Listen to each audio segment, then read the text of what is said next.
So this video is going to be a little bit different than my typical content on my channel. Social media has been on fire the last few weeks about the no disc, no buy campaign against Sony after they announced they were ending physical game production in 2028. I know this will be a little bit controversial, but people need to hear this and it will be a little bit hard to hear. I wanted to touch on the situation, give a few of my thoughts, what's the best way to attack Sony and get their attention, and where the real fight really is as consumers. Before I do, please check out my channel and subscribe for more content. All right, so what I think of this situation, it was inevitable, and it shouldn't be a surprise to anyone. Why? Well, first, Microsoft wanted to do this in 2013, but failed due to backlash and Sony taking advantage of the situation. Remember the I'm gonna give my disc to my friend and trade it thing? Yeah, that really hurt Microsoft. Microsoft's timing was wrong back then, and most people still played physical games. But over the last decade, game manufacturers have conditioned us to buy more digital offerings and more digital content and more digital only games, big sales on digital games, whatnot. That is how they've conditioned us to buy more digital to get this in their favor. PC gaming has been digital only for over 2 decades, and players continue to move to PC. Don't think the big corporations like Sony and Microsoft were not watching this the entire time. Sales figures for physical discs are also falling each year. This is not to say physical doesn't sell, but the data trends are not in physical's favor. Big corporations use trending data to validate why they're doing the things that they're doing. So Sony is using this data to tell them that physical games don't sell. So several sources are showing that this data is a trend. There are stories from multiple gaming outlets like IGN, GameSpot, Kotaku, Reset Era, etc. that are going over this. I know some of you don't think very highly of these sites, but the point is that they wrote stories on this for a reason and with actual data to back up the claims.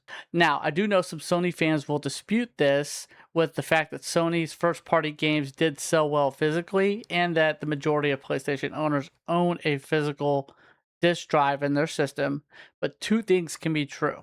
So some games do sell well physically more than their digital counterparts, but it can also be true that the digital as a whole in the industry greatly outpaces physical. Overall, I want to support options to buy games. So eliminating physical only eliminates additional options to buy games, which also leads down another dangerous road of ownership. If Sony goes to an all-digital future, unless laws change, you will not own any of the games that you buy. Technically, you don't own any of the physical ones either. You own the disc, but you don't actually own the data on the disc. But who's going to come to your house and take it away from you is kind of the point there. Sony is a closed platform, so they control everything in this situation. At least on PC, there are a lot of options to still play your library. So PC gamers have been okay with a digital future, but consoles just don't have this option to share. I think the real fight needs to be about digital ownership versus how it is delivered. The EU just stated a few weeks ago that they cannot force Sony to make physical games, and they are right. I mean, could you imagine if government stepped in and said a restaurant had to have people take your order versus using a kiosk? I know that's not a great analogy, but think about it. So if Sony continues down this road, we need digital ownership rights to prevent companies from taking our libraries away, just like Sony did with those movies a few weeks ago. Okay, so how do you get Sony's attention? Well, the only way to really do that is to hit them where it hurts the most. No, not like a boycott or petition. That petition that's going out hasn't even gotten a fraction of the percentage of players that are on PlayStation Network. And no, it is not taking a week out not to play your PlayStation, like I've seen on X, where there's a lot of people saying they're going to not play their PlayStation for an entire week during the week in August. You're basically grounding yourself from PlayStation to try to make a point. Sony will just wait all of you out. It's a week. You need a long-term plan if you're going to make a dent in anything that they're doing. Because they've already stated they already knew there was backlash and they knew people would push back on this. And they were prepared for it. They were prepared to lose customers. Sony knows that when they release their next big game, people will give in and buy it. Look at GTA 6. The no disc, no buy crowd isn't really making any waves against this on any console. They're still buying GTA 6 at record numbers. Like, if you really want to make a difference, don't buy GTA 6. Don't buy Wolverine, at least digital. You can buy the physical version because buying new physical games actually proves that physical sells.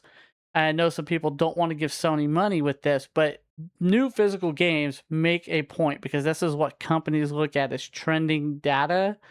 And they look at from one point to another point, when did these things happen?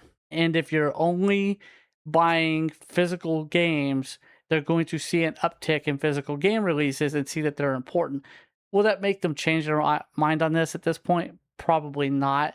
But that's kind of the point I'm getting at is it's should have been happening this whole time where people were buying new physical games, but the data again shows that as a whole, the majority of gamers are buying digital copies, which is where they're getting that trending data from.